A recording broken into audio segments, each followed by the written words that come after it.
Hi, everybody. I'd like to ask the few who haven't, everybody's been very good about taking your seats, thank you. And those who haven't, please do. And we'll start. At the journalism school is filled with former television producers who have impressed on me that everything has to start and end exactly on time, which isn't my background in print journalism. So I'm Nick Lemon, the Dean of Columbia Journalism School, and this is one of a series of centennial events during our centennial year, which we kicked off in April and will keep running through next April. Because it's our centennial, it's kind of appropriate to be here, not because Joseph Pulitzer was a cool downtown guy in the modern sense, but because the original New York World office is not that far from here. So our roots are downtown, even though our school is uptown. We're going to start, because it's a centennial event, by showing our centennial film, which is only 4 minutes long, and there's 4 very interesting minutes, so be patient, and then we'll start the program. So I'll move to the side, we'll show the film, and then I'll be back and we'll start. Thanks.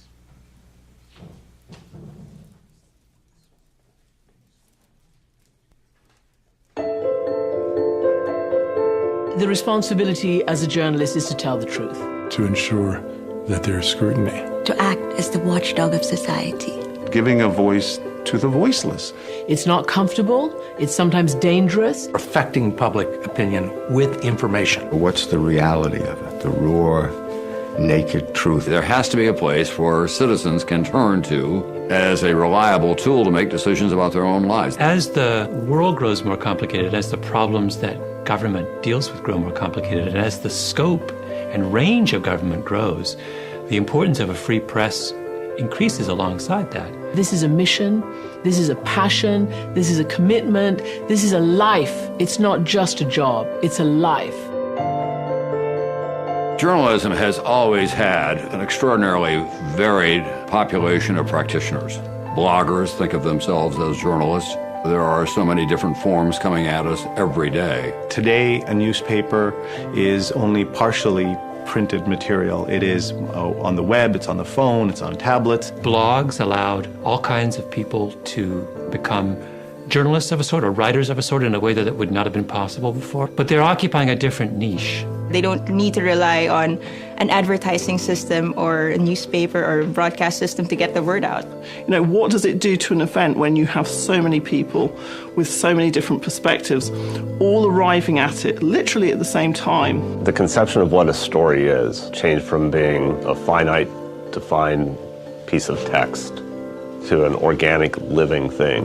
It's much more important to get people to think about what it means to be a journalist than to just hammer rules into people's heads, because the rules will change. I don't think you're ever going to get everyone working for the same set of values. You try to develop a core set of values for journalism, and schools are the cathedrals of doing that. It is about holding people accountable. It's about learning to be a strong writer, a strong reporter, a good storyteller, being a little bit bold maybe, fearless. Something is going on behind the scenes. It needs to be explored.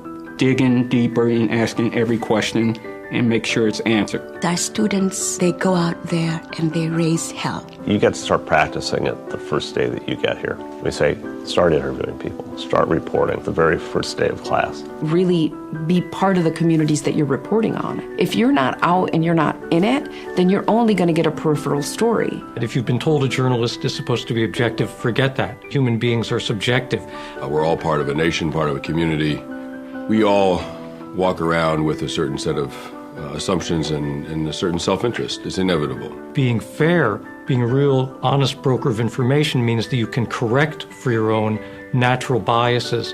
But what fairness doesn't mean is that you treat all views, including views that are demonstrably wrong, as equivalent in value. You're not there just as a stenographer to the powerful. You have to think of how a person is going to look at the portrait of themselves that you're giving a reader or a viewer or a listener. Will they recognize themselves or not? When I was out in the Korangal in Afghanistan, the guys I was with, they were having this experience out there of combat. They weren't processing it very well. They were confused by the ways it traumatized them, and they were confused by the fact that they loved it.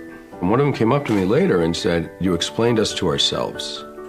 I mean, what's journalism? We're explaining the world to itself. The role of journalism, it's to explain things. It's to tell people how things work. Enveloping it in a story, a narrative that allows the general population to understand what's going on. Shine a light on stories that no one is looking at. Give a different perspective. To make sure that people are not being shut down, that people are free to speak their minds. Fundamentally change somebody's understanding of something. Change people's mind about something. If there's a great injustice, what can you do except make it a part of history?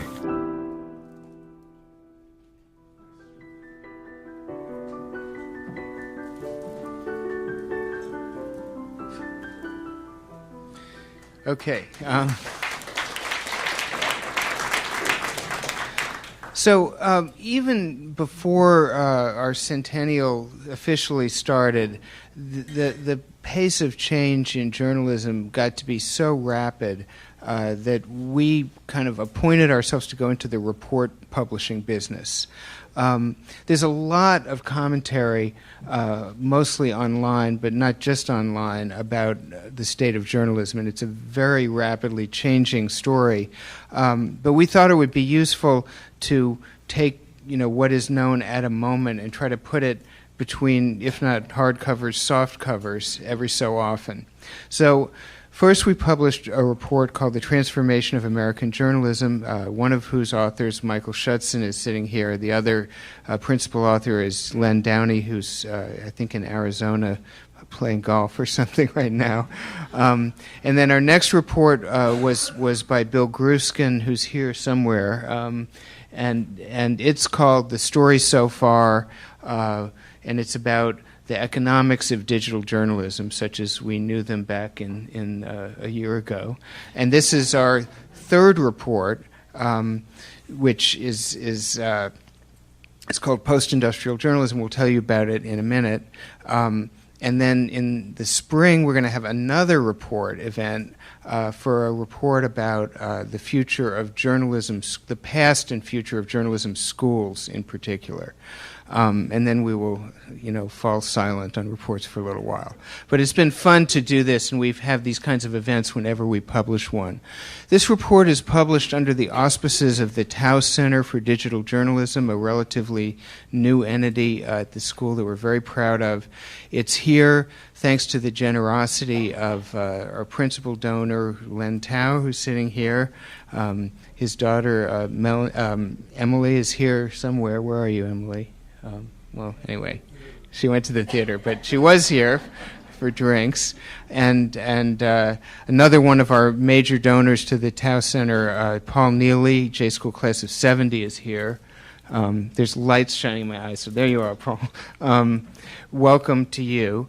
And now I want to introduce, as the choreography is, I'm going to introduce somebody to introduce the event. And while I'm doing that, all of our authors will go take their seats, and I'll take my seat.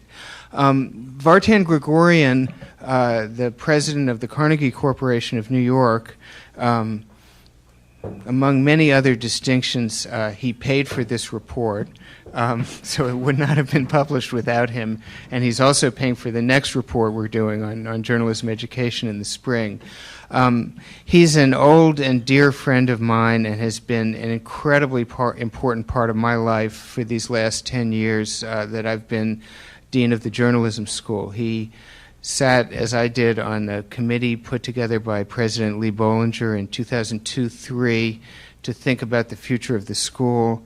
And then as soon as I was appointed dean, I was brought by Vartan into an enterprise that he started called the Carnegie Knight Journalism Initiative, which was really the most ambitious effort ever by a sort of convening entity to bring together a group of journalism schools and think collectively about the future of what we do.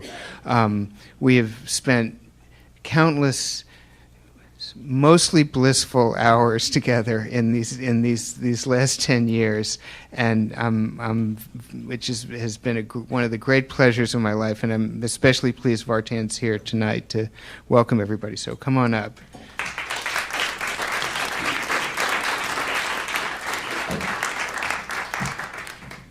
Thank you. Well, I'm like a troubadour. Wherever Nick is, I go sing a song for him. When I became president of Carnegie Corporation in 1997, there were many issues on my mind, many challenges to our nation and our society that I thought could be addressed by the foundation Andrew Carnegie had created to promote the advancement and diffusion of knowledge and understanding. High on the list was the strength and vitality of our democracy and our democratic institutions. In a way, I am a student of democracy because as an immigrant to this country and a naturalized citizen, the journey to freedom, to become part of a free society, is a lifelong expedition. And along the way, it became clear to me that one of the underlying truths about democracy is that it simply cannot exist without a free press. It's that context that I understand why Americans have traditionally attributed great value to the idea of having not only a free press, but a whole sector of American enterprise, journalism, that is excellent, vigorous, independent, and up to the challenge of asking tough questions when necessary, and always shedding light on dark corners, whether they are in our nation or anywhere around the globe. The importance of broadsheets, newspapers, pamphlets, and other publications as a means of disseminating a free expression of ideas was considered intrinsic to the strength of democracy from the earliest days of our nation. Indeed, as Thomas Jefferson noted in 1787, citizens need to have, and I quote, full information of their affairs through the channel of the public papers, and to connive that those papers should penetrate the whole mass of the people. End of the quote. What was worrying me back in 1997, though, was the fact that journalism seemed to be on the ropes. The business model that has sustained our great newspapers and other news resources was failing in light of digital revolution across the country. Newspapers were discontinuing publication, journalists were losing their jobs, international coverage was becoming a thing of the past, and what we were left with was a kind of journalism light that was providing people more with what they wanted to hear than what they needed to know about. This kind of reporting was characterized by skimming the surface of national and world events. How then would we as a society, as a voting public, charged by our nation's founders with the responsibility of helping our nation go forward to face whatever future would come, be equipped for this task without knowledge and understanding that, in large part, it has traditionally been journalists' job to provide for us. It was when I began discussing these issues with Nick Lemon that I found someone who not only shared my concerns, but had real, concrete ideas about how to develop solutions. It was from my conversations with Nick and several of our deans of top journalism schools, along with the support of Knight Foundation, that the corporation helped to create Carnegie Knight Initiative on the future of journalism.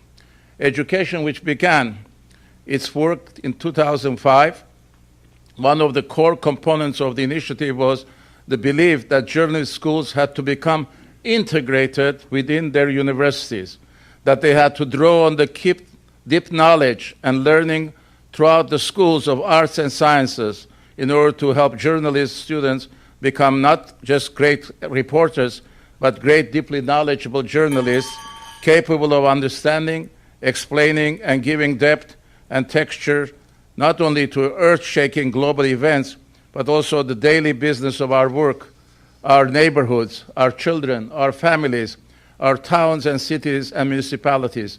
In short, to help us better understand the context of our lives. Under Nick's leadership, the Columbia Journalism School became a model of this kind of education. Nick's commitment to developing rigorous standards in graduate journalism education has been matched only by his equally strong dedication to establishing a comprehensive curriculum enhanced by greater understanding of the impact of digital technology on the profession. And I'm glad Leonard Tao is here, because without people like him, it's not easy to start major events and major initiatives. Thank you. The ultimate goal, of course, is to help prepare students for excellence in the field. And it's my belief, shared by many, many, many others, I'm sure, that no one has come closer to achieving that goal than Nick Lemon. And this is not a tax-deductible statement, by the way. It's pure compliment.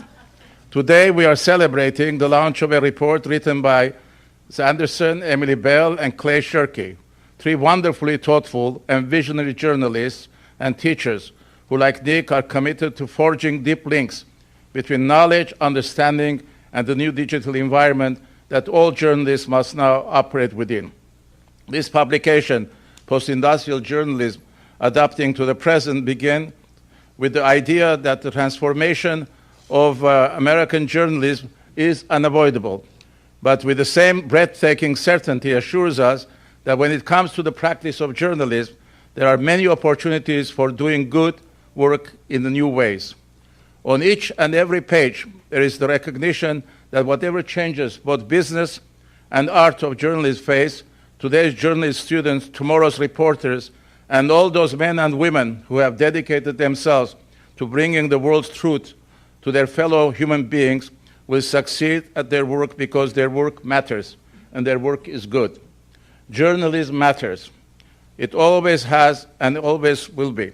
So I'm grateful to Nick Lemon, to his fellow journalism deans, and others, colleagues at Columbia University, and to everyone who continues to insist that our democracy is only as strong as excellence, knowledge, and integrity of our press helps it to be. Today, tomorrow, and on into the bright and healthy future. Thank you very much, and congratulations.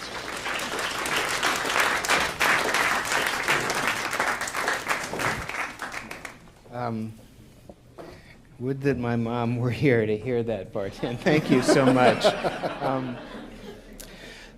So this is a very high-end audience, and I want to leave a lot of time for interaction between our authors and the audience. I also want to say that one of the lessons that Vartan has sort of hammered into me over these last 10 years is that journalism schools must work together. And I want to point out that we have represented CUNY, NYU, and Columbia in our panel of authors, all working happily together. So our authors in alphabetical order are Anderson, Bell, Shirky of CUNY, Columbia, NYU.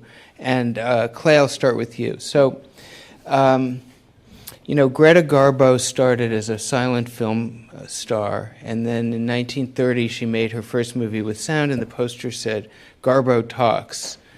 Now, if I were going to make a poster for this report, it might say, "Shirky believes there should be journalists and news organizations." I'm a, legacy journalist and all that.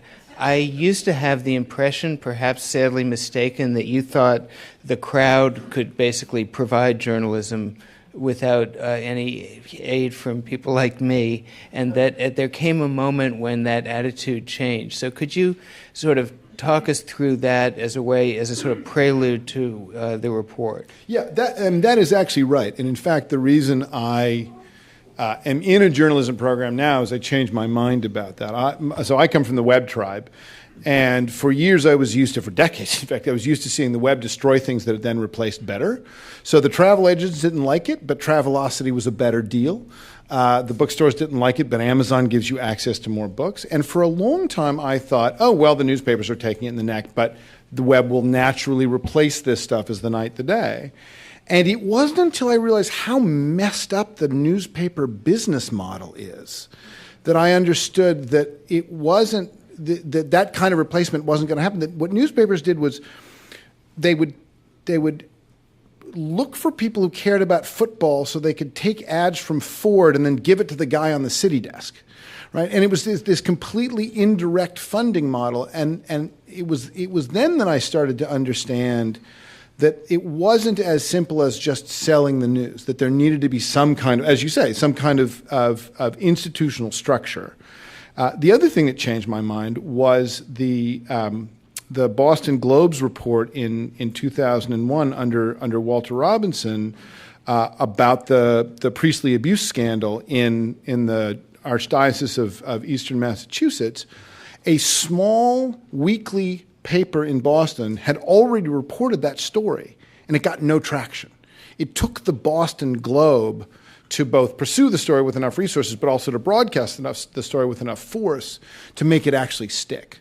So what I have been grappling with now, and what the three of us grappled with on the report, is once you accept that the existing institutional structure of American journalism as it existed in the 20th century is undergoing irreversible metamorphic pressure, but you also think there needs to be a class of people who, even if you say commit acts of journalism all day long, every day, and they need to be organized with other people doing the same thing. How do you balance those two things?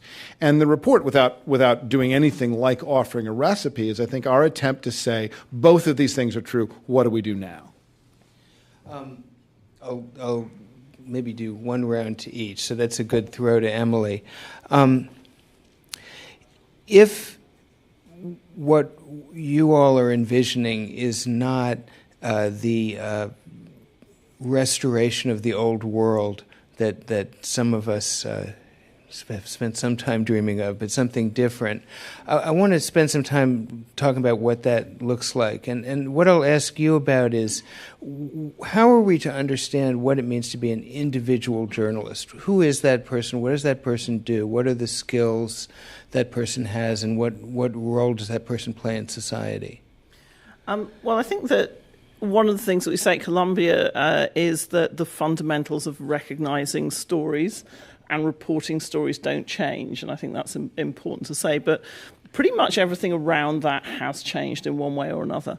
And I think one of the reasons we start with the individual journalist when we work through journalist institution and ecosystem is just that. First of all, as a journalist now, you have much more ability to affect the kind of journalism that you do. There is a far greater agency, as Chris and Clay would say, because they're academics and I'm not. I had to ask them what it meant. You're just an old country boy from exactly. We don't have agency means something completely different in the very ethical British journalism. So one of the things to say is that actually, if you have the freedom and the tools, and we came across this again and again and again when we were actually doing our field interviews for this, you can dramatically affect the process and the way that you produce journalism. So that means, when you go into the world as a journalist, you have to first of all have a particular mindset which says, can I adapt everything that I know about this ecosystem and everything that I know about my subject to produce the best journalism. So it does have to be, to borrow Jeff Jarvis's phrase, entrepreneurial in a way, or innovative in a way. I think the individual journalist needs to, we definitely see a bias towards being in the now. In other words, it's very hard, I think, now for journalists, even if they want to do their work in private. It's becoming a public, something that you do the whole process in public. Even if you're an investigative journalist now, it is very difficult to keep that process. So working in public is another skill. That understanding of how the world of information is changing is something which really challenges journalism schools. And I'm really thrilled that one of our newest colleagues, Mark Hansen, who's joined as the director of the Brown Institute, comes from a background of statistics, because one of the things that we have to understand is how this world of data and information changes what you can achieve as a reporter, how much you can know and how quickly. But that's not simply done. So in a way, I guess what we're saying is you need to be a specialist. You need to be able to invent and create some of your own processes. And you need to be able to carry a lot more of this on your shoulders without the kind of 6 or 7 pairs of eyes and the institution around you. So as a follow-up, each side in the former, now over with the publication of your report, war between the legacy people and the digital people.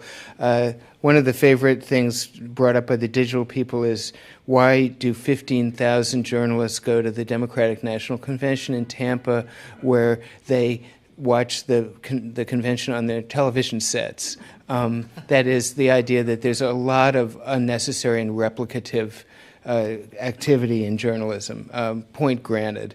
And it's kind of amazing that even this year there were 15,000 journalists in Tampa. But I guess, so without disputing, without making the impossible case that yes, you absolutely need 15,000 watchdogs in Tampa just to make sure that the television sets work in the hotel rooms, what I'd ask is, the journalists we have, what do they do in relation to the probably much larger group of people who aren't employed journalists but are engaged in the co-production of the news? What's the part that journalists do, and what's the part everybody else does? Well, one of the things that you observed at the beginning is that this is part of a three-stage process for the school, which is getting to the point that everything is going to be run on much lower resources, wherever they come from. I don't think that's necessarily in dispute. Mm-hmm. So therefore, what are the resources available to you? And we talk about this in the report as being really how the journalist works between the crowd and the algorithm. So in other words, there are some things that are out there and being reported on by people with smartphones and with Twitter accounts, people who are on the scene and produce. And they do this when a bomb goes off on the subway. They do this when there's a helicopter in the sky over Abbottabad. And then there's also programmatic ways now of gathering and sifting and analysing data. But there's a gap between that, which is asking the hard questions, getting the access to people who don't necessarily want to give it to you, finding out things that people want to keep hidden. And these are things that neither crowds nor algorithms are very good at doing. I guess our argument is that to be an effective journalist, you have to understand how the rest of that ecosystem works to do your work efficiently. So in other words, what I say to students is, digital journalism is understanding what the human does, because everything else that is at your disposal can't. But some of that does require actually probably more than a passing knowledge of technology and what's available and techniques and what aggregation can do for you, and what, as I say, data mining can do for you, and then where you actually need to kind of go out, knock on the door and wear out the shoe leather and relate stories. People tell great stories, and people like to follow people as well as subjects and topic areas. We see that through the sort of the if you like, the rise with all the problems it creates of the charismatic journalist. Chris, you have, I guess the thing you have studied most as a scholar is the Philadelphia Inquirer in particular. And it's sort of paradigmatic. The Philadelphia Inquirer in its greatest glory days had, I think, 700 people in the newsroom. Yeah. And, this would have represented well over half of the total employed journalists in Philadelphia, right? Yep. And this was kind of our old half, yeah. system of especially in around the turn of the century that we're in now, with these really mega big city newsrooms with 600, 700 people in them. And none of them, well, I don't know, what's the head count in Philly now? I think at the Inquirer it's closer to 200 than 700. It may be somewhere between 200 and 300, I believe. The Daily News, which is the other paper there, I think is down to, had 250. It's now down to under 100. So a lot of the conversation, unfortunately, I suppose, but understandably, has been about how close to the maximum head count in the newsroom can you remain? Right. And the answer is obviously, for those kinds of papers, not very close. Yeah. What if you're looking at it from the other direction? How should we think about what it means to be a news organization? What is a news organization going to be in the future? How big should it be? What should the people there do? Yeah. Give us some thoughts on that. Why is it important to have them at all? Why can't it be like off-Broadway theater where a group of people just come together and put on a play and then disperse. Yeah, I mean, one of the things we were really struggling with and sort of trying to work through with this report was that very question. It was sort of the paradox of institutions, right? That on the one hand, institutions are obviously, the institutions of news are declining, they are faltering.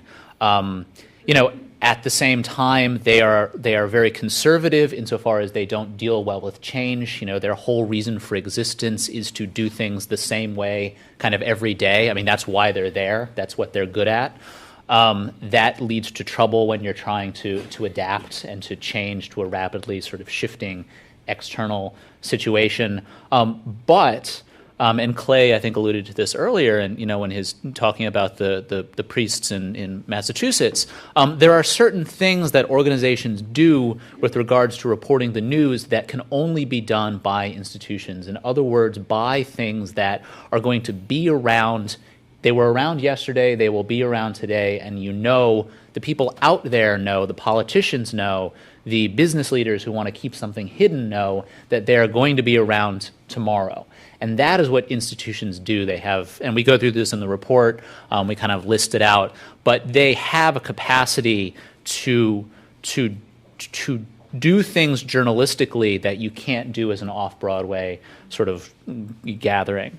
So that is what makes them valuable. And it's the paradox because they don't change, they simultaneously block change in many ways. So they're incredibly valuable, but they block change, and that's sort of the paradox. So, if we are going to kind of rebuild institutions from scratch, or, and that's kind of one of the other difficulties, right? Because it's sort of like, well, do we want to rebuild institutions from scratch, or do we have to somehow work with, kind of what we've already got? If I were to if anyone was ever foolish enough to ask me to give them advice on how to run a news organization or what to do, one of the first things I would say to do is take a census, build a map of everyone in your area, whether if you're a metropolitan daily, everybody in the city of Houston, everybody in the city of Chicago, everybody in the city of Philadelphia, who is producing public information. Everybody, right? Who are the bloggers? Maybe they only write, once a month, but who are they? What are they doing? Who's that crazy gadfly that goes to every, city council meeting and, won't leave the council members alone? What are the alt weeklies doing? What are the nonprofit organizations that are producing public information? I would make that map and I would hang it from the wall of the newsroom and I would say, this is everybody that's out there. And you as journalists, you don't have to partner with them necessarily, although you can. You don't necessarily have to treat them as your equals, although you can if you like. But this is who's out there. And you as an institution have to learn to leverage those people who are out there and around you, because you don't have 700 people anymore. You have 200 people. And you somehow have to learn to work with those other people who are around. So that would sort of be my first step, is to kind of build this idea into the news institution that we are one part of a large citywide, nationwide, statewide conversation, and we have a very important role in it. But the only way we as an institution are going to be able to survive is to take advantage of all the people around us who, as we say in the report, who suddenly got a lot more freedom, right? So there's a lot more we could say. I mean, we could talk about content management systems, and we could talk about, should you have 50 people or 200 people? But, if I had to just say one thing, I would say, institutions need to understand, they need to understand the ecosystem around them. What do we, I want to go to, we'll ask two more questions just for anybody who wants to jump in, and then please come in with your own questions. There's sort of one category of people that you alluded to as sort of, in various forms, professional or institutional information creators. Yeah. Then you have the crowd. Right. What do they do? That is just people who, because they happen to be walking by and snapped a picture, are for a moment information creators, and how do they fit into this larger ecosystem? And then, in a certain way, the ultimate question for us as journalism educators is it useful to think that there's this thing called the daily news story that is the fundamental building block of all journalism, from which the trunk from which all the branches grow? I'd take the second one first and say no. Yeah. So that's easy. Will we all agree on that? I think we're all there. Well, you know, we always agree on everything. We always agree on everything. We agree on It's that. been a very happy process. There is, of course, a précis of everything that has happened that day is useful, but it's no longer the news. And actually, I think that maybe if we'd gone further with anything in the report, I would have probably picked out this necessity to react in real time, which is still kind of highly controversial, really, within a lot of, not just news organisations, but in journalists' daily workflow, that people have found it very troubling to have to react and be part of a real-time conversation. But there is no doubt at all that what the audience wants and what people who are consuming information wants is to know the best information as soon as possible. And why shouldn't they, you know? So I think that, you know, the idea that you can wait for a canonical piece which is fired and then you forget, I can't think that there's anybody left in journalism who really thinks that is now, that's what news now is. Yeah. And you know, even the New York Times, I had this memory flash of election night 1980. And I was working at the Washington Post, and David Broder was sitting at this desk, and there were 80 million people around him, and David was going to write the lead-all. And there were, like, edition after edition after edition. He was like God. You know, you had to have David Broder writing the lead-all so that the world would understand what had happened and so that there'd be this clear voice amid all the noise and confusion. It was just awesome to watch, you know. But I think it's all right. It's kind of it's awesome and wonderful, but it's also dead. You know, it's kind of don't get sentimental. We're not very sentimental. A happy, unsentimental process. That middle, it's the middle economy. It's like anything. It's the middle economy in a world of plenty, which is the thing that gets squeezed. And actually, people want a kind of a relevant, updating, real-time feed of everything that's going on. And they actually want really deep, contextual, good, informed analysis. You know, that the web is not the enemy of really good long-form journalism. Right. It is its friend. And actually, you know, kind of that's one of the kind of clunky gear changes which we haven't quite got through yet, I think, either in process, because all newsrooms are configured around the 800-word end-of-day story. And I will just also add, I mean, you know, sort of, you know, the idea of the lead-all, is that what it? Yeah. I'm in. See, just like you don't know agency, that's another word. What is that? Newsroom. But tomato. Right. But you know, is there anything more valuable in journalism right now than the New York Times lead blog when there are protests breaking out in the Middle East, than when there is protests breaking out on Wall Street? I mean, that's where I go. There is no more valuable source of information coming from a national level than that. The blog they have called The Lead. They bring in tweets, they bring in, you know, bloggers and other places, and it's real time, updated. And when I know a story is breaking and it's not there, I feel its absence. I have a hard time knowing what's going on without that there. And you know, so is that the new David Broder? I don't know how he would feel about that or have felt about that, but you know,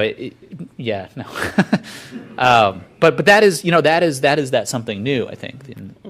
And I'll take the first question because that's sort of my bailiwick. I teach a class at NYU called Audience as Participant, and it does what it says on the tin. And the organization of the class is really around exactly the question you asked first, Nick, which is where does the audience, now supercharged with agency, fit in this process? And if you're looking at anything having to do with information, it's hard to go wrong at a basic level with input, processing, output. So someone decides we're doing some research, this might be a news story, and then it gets pulled into the editorial process, and then it gets published. And the first answer is the audience. There are places where the audience, or the people formerly known as the audience, as my colleague Jay Rosen says, go everywhere. Right, so there are the people who produce the photos. For instance, the photo of the shooting at the Empire State Building. There are sites like Matter that actually use the audience for editorial judgment. Sites like Reddit that use the audience for editorial judgment. The audience's participation in distribution and contextualization is famous and visible everywhere, every day. And then there's another axis you can draw, which is this about an individual person? Right, a person with a photo? Is this about a group? We're going to aggregate a bunch of thumbs up to see what should float to the top. Is this about a collaborative group? Right, a Wikipedia article only gets created out of unending argument, and the answer to that question is also yes to all three categories. So the real answer to the question is there is potential value in involving the people formerly known at the audience all the way across input, processing, output, and all the way down individual, aggregate, group. And the bigger question for the newsroom or the news organization or however you want to conceive of these collectives is which parts should we reach out to these people and which parts are we going to be better off going alone? And one of the big changes is that people are going to come up with different answers to that question. Because if you were a small town paper or if you were a CBS News organization, you had basically the same answer to those questions in the 20th century, which is shut up and consume. And now the question is, we can work all the way across and we can work all the way up and down, and it's finding, at the very least, institution by institution, sometimes story by story, as with the BBC looking for photos of the Columbia disaster or the Guardian going to people for the members of Parliament expenses reports. How can the people we talk to every day help us here? And the answers to that questions are going to get more variegated, not less, over the next several years. Let's now go to your questions. Who wants to start? I can't. Richard? Oh, yeah. Oh, you got to go to the mic. So or that can you we will bring the be, mics to them since recorded for posterity? Okay. I've heard about audiences. I've heard about people. I've heard about various other collectivity, but I haven't heard about public. In the world of post-industrial journalism, is there a public? There certainly was in 1900. Right. Is there going to be a public in the future? And if so, what is the obligation of journalists to help constitute a public? So we sidestepped that question, as you will see in the introduction. So we haven't gotten to that part yet. But the conception of a public is absolutely core to journalist self-conception. It's what Carey called the God word, the term by which journalists adjudicate all of the value of their work. What we come to is essentially there is no longer a thing called the public, right? There's no longer a way to assemble such a large geographically centered polity around a small set of news outlets that they will all basically know the same thing, that the fragmentation that has gone on so far is continuing apace. So what journalists do is they assemble publics around particular issues and around particular kinds of activities, but those publics are never again going to be assembled in large, stable, geographically organized groups. That's already broken down, and we're still in the middle of that change. So the notion of a public in Habermas's original sense of the group that has some kind of communal say or oversight or influence on what elites do, that continues and continues to be critical to journalism.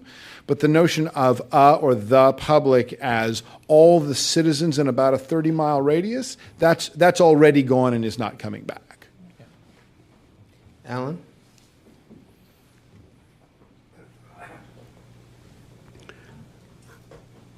I disagree with you, but I wanted to start with a simple question about your behaviors and then ask my real question. If I send you an email, does that suddenly make it your most urgent priority if it's at the top of your mailbox? No. That is the notion that you're suggesting requires immediate news rather than quality news. But forget that. I think there is, in fact, a bigger public than ever, and that the greatest Trojan horse we are dealing with may be the search engines, the Googles and Facebooks of the world, can in fact aggregate a bigger public than CBS could at its peak, if only because they cross all borders. So continue your argument about how there is no public. Well, I didn't say there's no public. I said there's multiple publics. You know, I would say that to the degree that Google is producing a public, it is a particularly thin and narrow algorithmic public that doesn't have much substance to it. And journalism never saw itself as producing a thin, narrow, algorithmically structured public. It saw itself as producing a thick public full of deliberation. Now, to the degree that you can have a thick public, I would agree with Clay and you know, and with Emily, that what you don't have the public, you have issue publics. You have publics that form around particular issues. So when an issue emerges that you care about, you are activated to want to know about it and to possibly do something about it. That's not what Google does. So here I want to interject. Let me just follow up on that. Okay, Google last changes its question. algorithms all the time, so that if I want now search a subject and I look up Nick Lemon and I'm hoping to find the greatest story he wrote at the Washington Post, it will not pop up. The last three things he wrote will pop up because Google is controlling what I'm finding. So there is something which is actually happening factually, which is that the influence of Google and Google search on news is declining. And it's being replaced by what we call social search, which in other words is people who find links to stories and they share them on social networks. So in most news organizations now, the emphasis on doing what we call search engine optimization, which is the horrible business of writing a clear headline that tells you what's going on in the story, but also that a search engine can read, is much, much less important than it was. And what is now happening is what they call social media optimization, which is, do people want to share this piece of content, and will they, or this piece of journalism, and do they want to recommend it to their friends? That's why we don't need to fear for the future of journalism about cats. They don't. Cats. Cats. That part is safe. Cats or and actually, what's interesting about social media is how it's a much better filter for the best content or for the best journalism. So something like Michael Lewis's essay on the collapse of Lehman Brothers is still something which actually attracts, or last time I looked, was attracting relatively recent comments, because every so often people recycle the link and go, if you really want to understand what happened in September 2008, this is still the best thing that I've read on it. And I think that, that we get very hung up on Google because of its size and its enormous strength in the market and its huge amount of money that it gets through a very clever kind of advertising business by connecting people with what they want to buy, which was, again, something newspapers kind of missed out on. But it's not, I don't think that's the future. And I think that the community around news is more the future. And so when we're talking about how you participate, part of this is also about stimulating civic engagement and desire to be part of a conversation about the news, which means that you will read, watch, listen, share, comment on, and add to, as well as just, find. I thought we called that Google Plus. Nobody uses Google Plus. Jeff Johnson's at the back. I'm challenging him to go, no. But there you go. It's an engineering platform which has suddenly produced a social thing, which is not really used by very many people particularly well, because it's a different thing. So. Aparna Mukherjee, on this question of the public, I remember this Pointer video that came out kind of at the turn of this last century that was called Epic 2014, where there was this very sort of damning future where I think the New York Times was finally summed up as a newsletter for the powerful, elite, and wealthy. Elderly as well. Elderly, yes, that's right. And that was the key word. Yes. And as someone who has worked mainly on what, audience development, next generation, that sort of thing, my current role has a lot more to do with kind of journalism or content for the elite. And my question in terms of this public and the monetization part is, how much money can you get out of content for the elite, even if you're talking about news outlets that originally had this very broad interpretation of the public? And I'm wondering about that in part because, we seem very concerned about defining what this public is. At some point, do we just give up on this really broad kind of area and see how much money we can get out of the groups that can make the most use of it? And how have these strategies kind of gone, if you discuss that at all. Some people give up on the idea of reaching a broad public and reach only an elite, and that's called a paywall, right? So that's what the Times of London said. They said exactly what you just said, which is it's okay for us to be a newsletter for the Tory party online, right? And they went from having a very large multiple of the web traffic went from being a very large multiple of print to being a very small fraction of print because they were okay with that. I will genuflect in this building to an alternate model, which says the elite are actually willing in some cases to support media that's freely available to a much broader audience.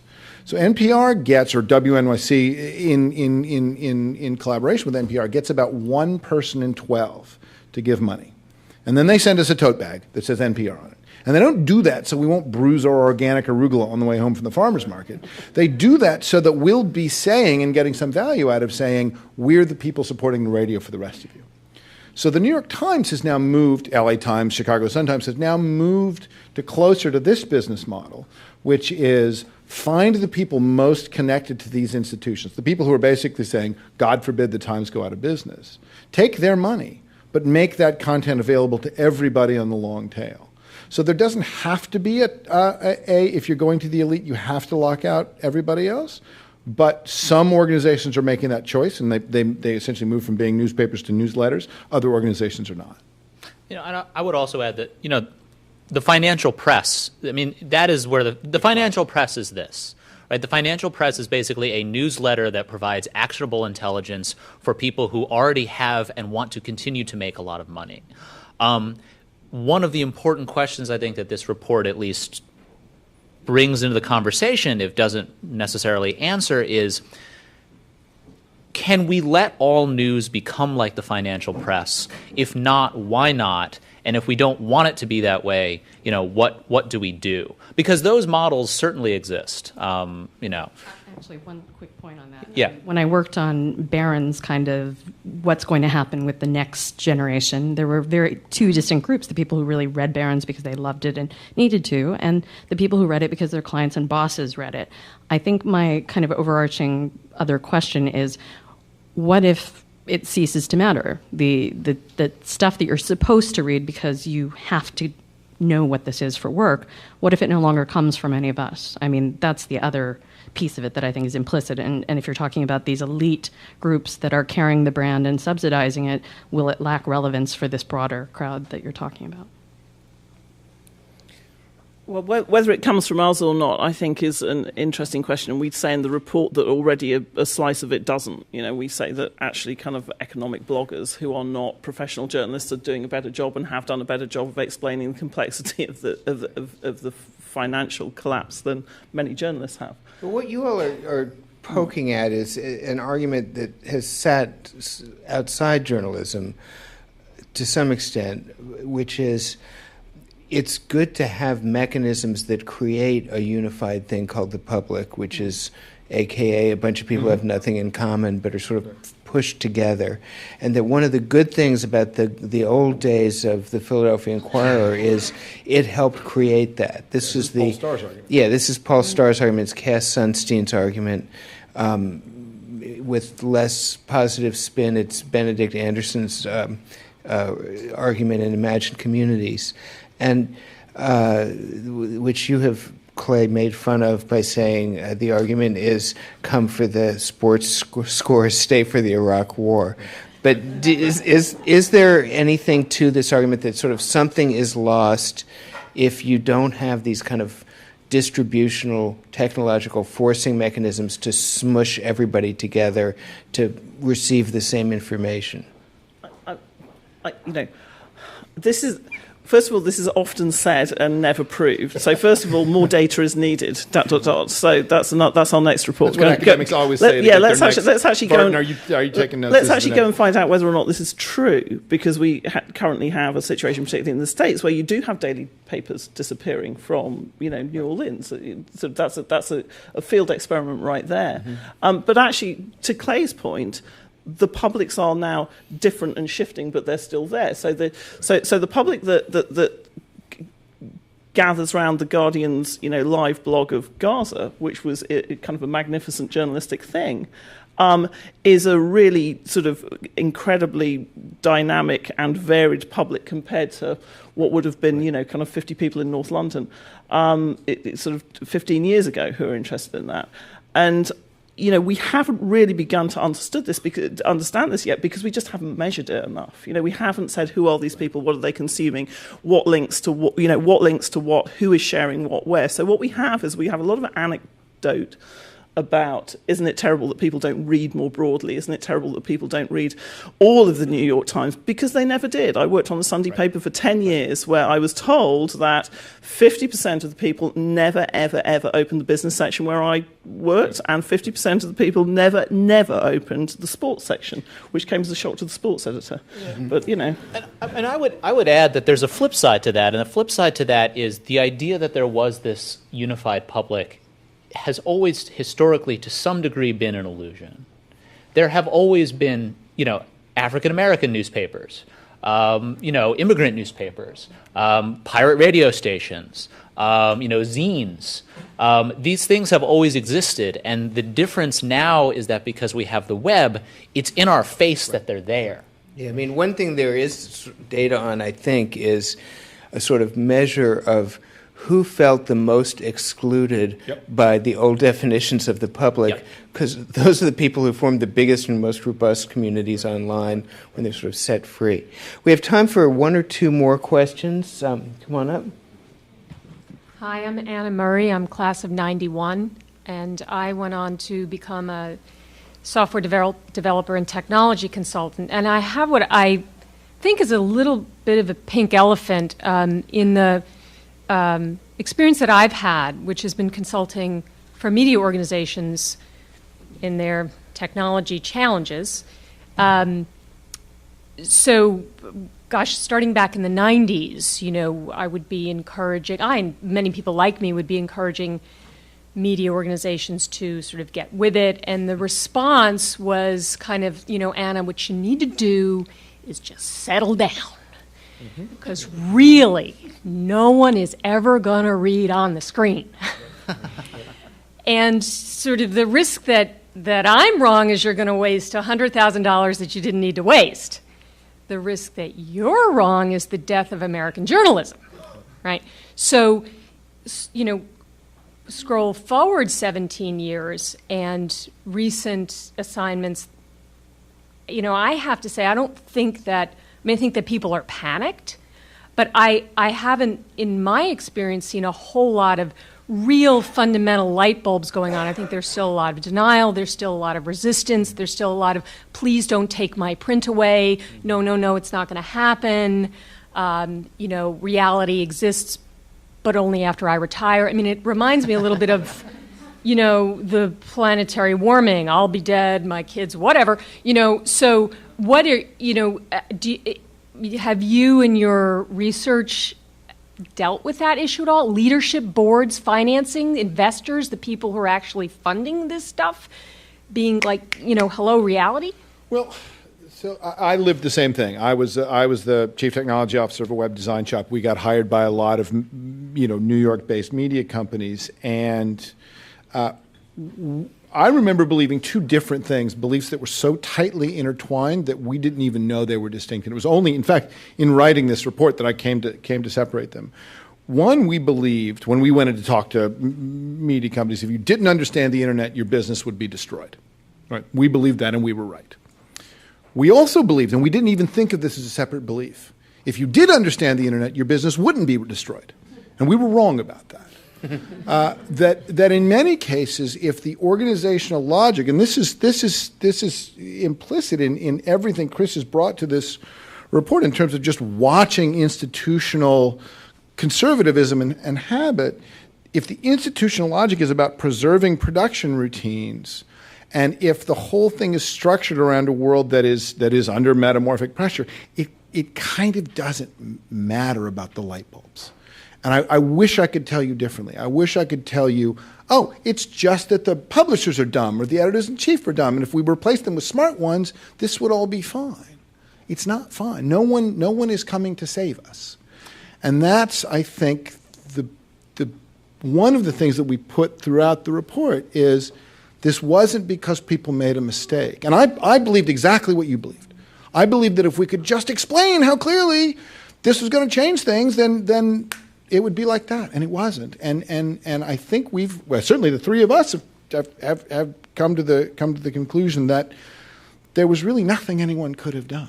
There wasn't an alternate history. Though I think, one of the other things that we're pretty explicit about is just that in order to be positive and say that we do think we need journalism and there will be and should be journalistic institutions that are sustainable. Technology and understanding of it and understanding that it's editorial has to be at the heart of that. We know what the next two big waves to hit journalism are going to be. One of them is mobile. It's already here. It's kind of engulfing us. And the other one is kind of, big data, whatever you want to call it, which is just, the availability of, structured and unstructured information coming through all manner of things that we didn't know before.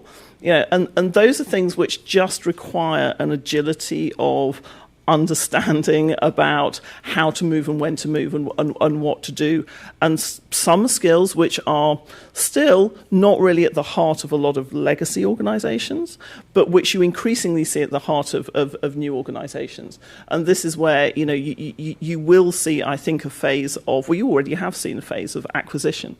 You see a company making a really neat web app for something like the Financial Times. Financial Times buys it, rather than saying, hey, we can do this ourselves. It's like, we just don't have these skills. And I think that nobody surely thinks that it's okay anymore to not have as keen a sense of technological change at the heart of your business, because it is editorial as well as anything else. I would say that I think at a certain point we did miss the boat in that sense that adherence to a paywall earlier on and combining the pipe with the content, or you don't think it would have happened? Never. No. Never. All right. People are happy to pay for the pipe. It's just they stopped paying Conde, and they started still paying. pay for pipe and content and cable Right, television. but they pay Verizon. So cable managed to write a contract where there was vertical integration. The internet, there was never a model where the packets could be vertically integrated with the brand. It's just you wouldn't adopt the internet if that's what you wanted to do. And so in a way, the spread of packet switching was the death of vertical integration around that kind of bundle. We have to call time now. It's after 8. So thanks very much, everybody, for being here. Those few of you who have not read the entire report, you must. What are you waiting for? Yeah, I was going to say that'd be us three. You must finish it before you go to bed tonight. It's a quick read. There's a lot in there. We've just scratched the surface, but it's great to be having this conversation, which will continue. Thanks to all of you. Thank you.